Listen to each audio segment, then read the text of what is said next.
Bine ați venit, dragilor din Zodia Scorpion, oriunde v-ați afla în această lume. Sunt bucuroasă ca de fiecare dată să fim din nou împreună la o nouă lectură pentru perioada 16-22 martie. Așa că, dragii mei, toți cei care aveți nu doar soarele, ci și luna, Venus sau poate ascendentul în Zodia Scorpion, această lectură este de asemenea și pentru voi. Ca de fiecare dată nu uitați, este totuși o lectură general colectivă, așa că vă rog să luați decât ceea ce rezonează cu voi. Și, desigur, înainte de a începe, vreau să mulțumesc din suflet tuturor celor care sunteți de fiecare dată aici și mă susțineți prin fiecare comentariu, prin fiecare gest de apreciere și prin fiecare gând bun care vine din partea voastră, așa că mii de mulțumiri tuturor. Iar dacă sunteți pentru prima dată aici pe canal și la finalul lecturii simțiți că această lectură, aceste mesaje vă aduc claritate, ghidare sau liniște interioară, vă invit cu mare drag să vă abonați și desigur să susțineți acest canal printr-un simplu like. Atât like-ul cât și abonarea sunt gratuite, așa că unicul lucru necesar este decât dorința fiecăruia dintre voi. Și acum, haideți să vedem ce este important de știut pentru dragii mei din Scorpion în săptămâna 16-22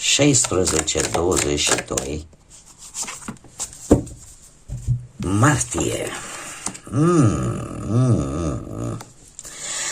Dragii mei dragi, ia să vedem noi ce avem aici. Avem niște întârziere, avem niște amânări.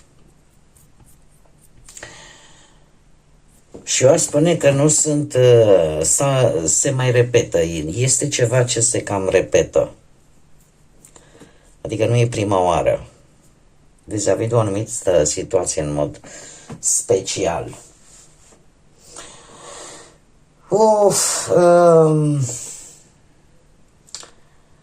E posibil să vorbim de niște dezacorduri, că e în familie, că e la muncă, că e pe bani.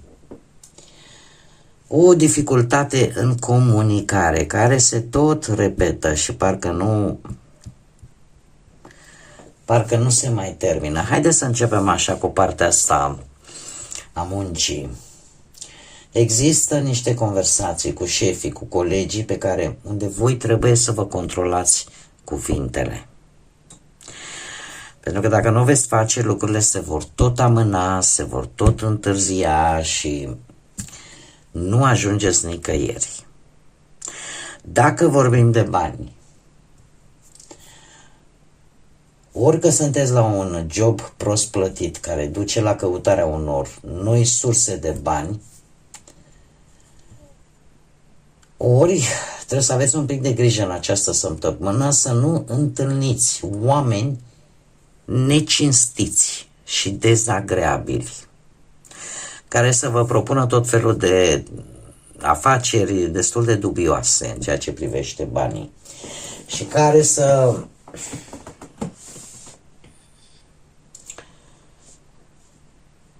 vă aducă și niște dificultăți poate mai mari financiare decât v-ați fi așteptat voi. Dacă vorbim de partea asta sentimentală, cei care sunteți într-o relație, e posibil în această săptămână, există mare posibilitate în această săptămână să se dea un sfârșit într-o relație care deja era fragilă. Adică deja era într-o situație nu tocmai bună.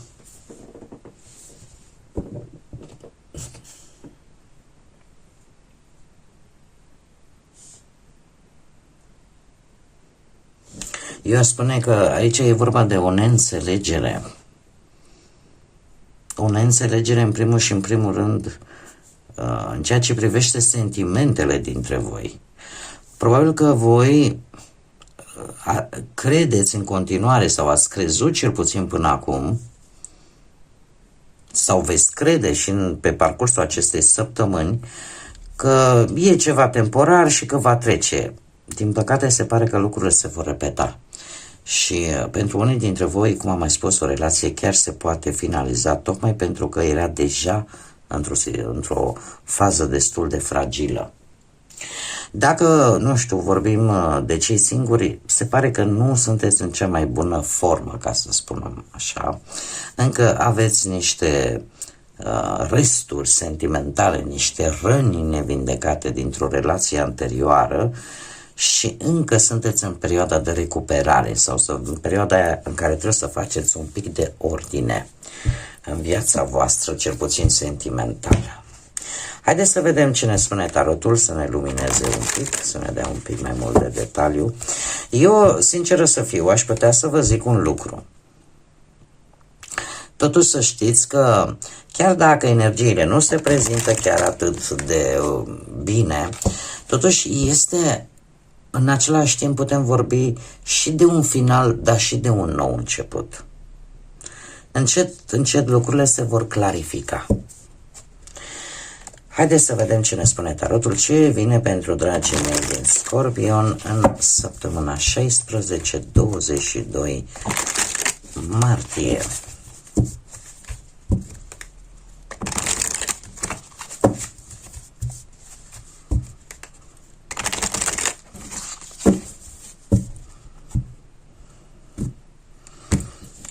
Să vedem.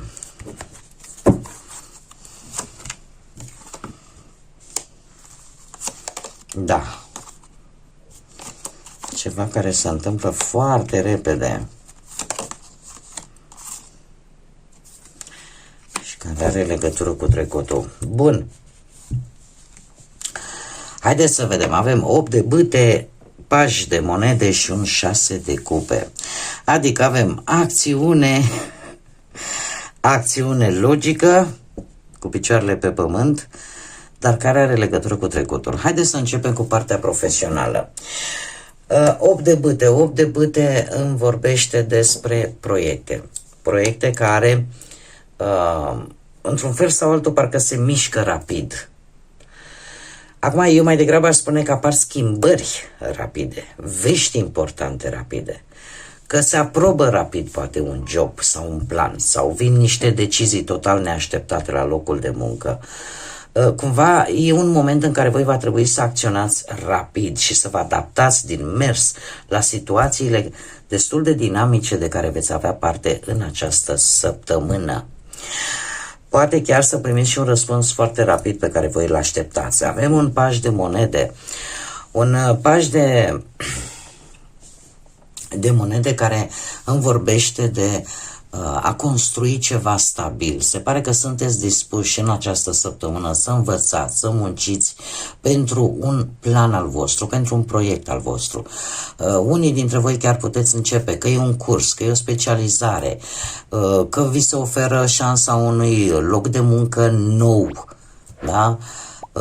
Și încep poate un proiect nou care să-ți aducă în timp stabilitate, sau să învățați o meserie, sunteți dispuși să învățați ceva în plus. Iar 6 de cupe oarecum vine cu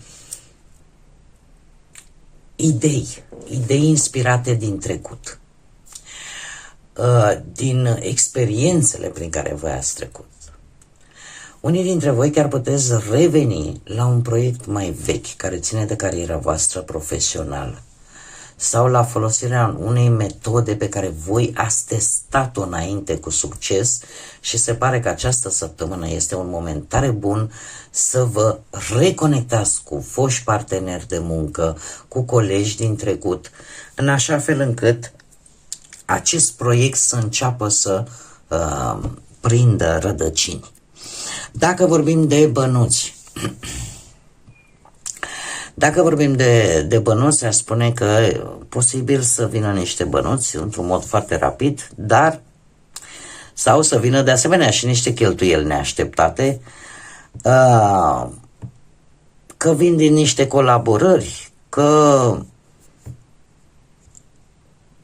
poate, nu știu, apare o decizie destul de rapidă și voi puteți profita de această decizie sau de această șansă și să obțineți acolo niște sume micuțe de bani. Nu știu dacă aveți de-a face cu zodii de pământ, Taur, Fecioară sau Capricorn, sau poate chiar unii dintre voi aveți în ascendent una din aceste zodii de pământ. Ce pot eu să vă spun pe partea banilor, că voi veți aborda într-un fel diferit partea asta banilor. Veți fi mult mai activi, mult mai curioși, veți explora noi modalități de a câștiga bani, veți investi poate în idei noi, uneori poate chiar riscante, alții pot învăța din experiențe ce funcționează și ce nu, și în felul ăsta veți fi mult mai precauți. Iar șasele de cupe ar spune că posibil să aveți niște câștiguri sau un sprijin financiar legate de ceva din trecut, că e proiect, că e investiție, ceva din experiențele trecutului.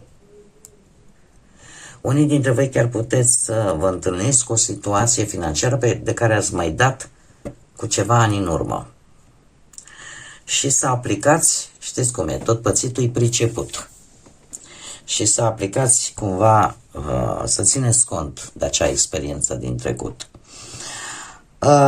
Tocmai de aceea avem și avem biciul, lucruri care se repetă, care revin. Și nu e ceva nou. La lecturile generale pentru voi, pentru acest an, am și specificat primele, cel puțin 3 luni ale anului. Pot reveni situații din trecut care trebuiesc rezolvate indiferent cum. Mergem mai departe, pe parte amoroasă, cei care sunteți într-o relație. Voi, dragii mei, aș spune că apar situații destul de dinamice, evenimente destul neașteptate, vești care schimbă un pic ritmul relației, ori că e pe o invitație rapidă la un eveniment sau pur și simplu schimbări de planuri în relația voastră, așa că bine ar fi să fiți un pic flexibili, să fiți un pic, să vă adaptați din mers, pentru că sunt foarte rapide. Pajul de monede îmi poate vorbi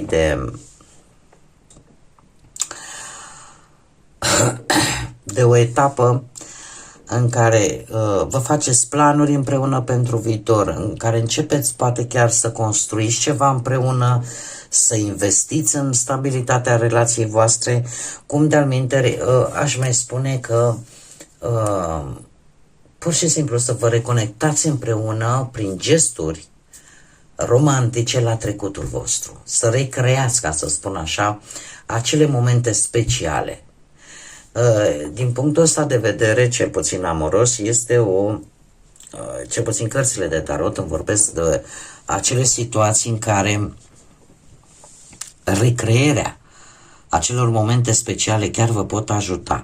Și acum fac o conexiune foarte bună, dat fiind că avem biciul, așa cum v-am mai spus, care ne arată de o repetiție. E posibil ca recrearea acelor momente să vă oprească din repetarea acelorași greșeli.